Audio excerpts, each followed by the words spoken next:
Hi hello sister base எல்லாருக்கும் வணக்கம். So election duty ஆரம்பிச்சிருச்சு. அதே சமயம் பங்குனி மாதம்ன்றனால நிறைய ஊர்களில் பொங்கல் சீசன் ஆரம்பிச்சிருக்கும். வெயிலும் கொளுத்தி எடுக்குது. ஸோ எல்லாருமே குழந்தைங்களும் சரி அவங்களும் சரி சேஃபாக வச்சுக்கோங்க.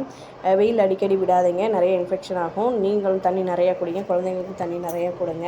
இது என்னோட சின்ன ஒரு வேண்டுகோள்னு கூட வச்சுக்கோங்க. ஸோ எலெக்ஷன் டியூட்டிக்காக ஐடி கிளர்க் எல்லாருக்குமே இந்த இது வந்திருக்கும்னு நினைக்கிறேன். அர்ஜென்ட்டாக வந்திருக்கும். அதாவது ஸோ எலெக்ஷன் முன்னாடி ரிஹர்சல், அதாவது ஒரு ட்ரையல் பார்க்குற மாதிரி ஒரு கிளாஸஸ் எடுப்பாங்க. அந்த கிளாஸஸ்க்குரிய அன்னைக்கு ஃபுல்லாக என்னென்ன செய்யணும் அப்படின்றது தான் ஒரு அஜெண்டா மாதிரி, ஒரு வரைமுறை மாதிரி கொடுத்துருப்பாங்க. அந்த ட்ரைனிங் கிளாஸில் என்ன பண்ணணும் அப்படின்றத அன்றைக்கி கொடுத்துருப்பாங்க. எலெக்ஷன் டியூட்டியில் என்ன பண்ண போகிறோம் அப்படின்றத. அது போக பார்த்திங்கன்னா இது இன்னொரு வேலை என்ன சொல்லியிருக்காங்கன்னு பார்த்தீங்கன்னா, தேர்வு மையங்கள் அதாவது ஓட்டு போட வரவங்க யாராவது முடியாதவங்க வயசானவங்க இருந்தாங்கன்னா அவங்களுக்கு வந்து வீல் சேர் தள்ளிட்டு போகிறதுக்காக ஒரு வேலை இருக்குது. அதுக்கு வந்து 250 ரூபா அன்றைக்கி சொல்லியிருக்காங்க. சப்போஸ் அது பார்த்தீங்கன்னா பாருங்கள், அந்த வேலை இருக்கான்னு அவைலபிளாக இருக்கா கேளுங்க. இது வந்து மேக்ஸிமம் ஜென்ஸுக்கு லேடிஸுக்கு 2 பேருக்குமே அவைலபிள் தான். கேட்டு பாருங்கள்.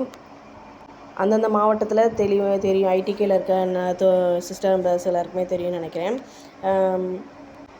மேற்கொண்டு இந்த கிளாஸஸ் வந்து எடுக்க ஆரம்பிச்சிட்டாங்க. எடுத்தோடனேவும் அடுத்து எலெக்ஷன் டியூட்டிக்கு போட்டுருவாங்க. எல்லாருமே கரெக்டாக அந்த ஜெராக்ஸு எல்லாத்தையும் கையில் எடுத்து வச்சுக்கோங்க. ஏன்னா நம்மளுக்கான ஒரு எக்ஸ்பீரியன்ஸுக்கான ஒரு வேலை வாய்ப்புன்னு கூட வச்சுக்கலாம். அதை நல்ல எக்ஸ்பீரியன்ஸு, அதை பற்றி தெரிஞ்சுக்கலாம். நம்ம எல்லாத்தையும் டீட்டெயிலாக பார்த்துக்கலாம். கண்டிப்பாக எல்லாருமே போய் நல்லபடியாக பண்ணிட்டு வாங்க.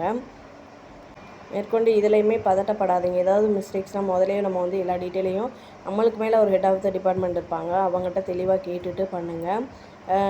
கண்டிப்பாக இதனால் நம்மளுக்கு வந்து பெரிய அளவில் அந்த அளவுக்கு அதிகபட்ச வேலை இருக்காது. அப்படி இருந்தாலும் நம்மளுக்கு வந்து அதில் வந்து ஈஸியாக எளிதாக தான் ஆக்கி கொடுப்பாங்க நம்மளோட கோஆர்டினேட்டர்ஸ் வந்து. கண்டிப்பாக எல்லாருமே நல்லா பண்ணிட்டு வாங்க. All the best to all brothers and sisters.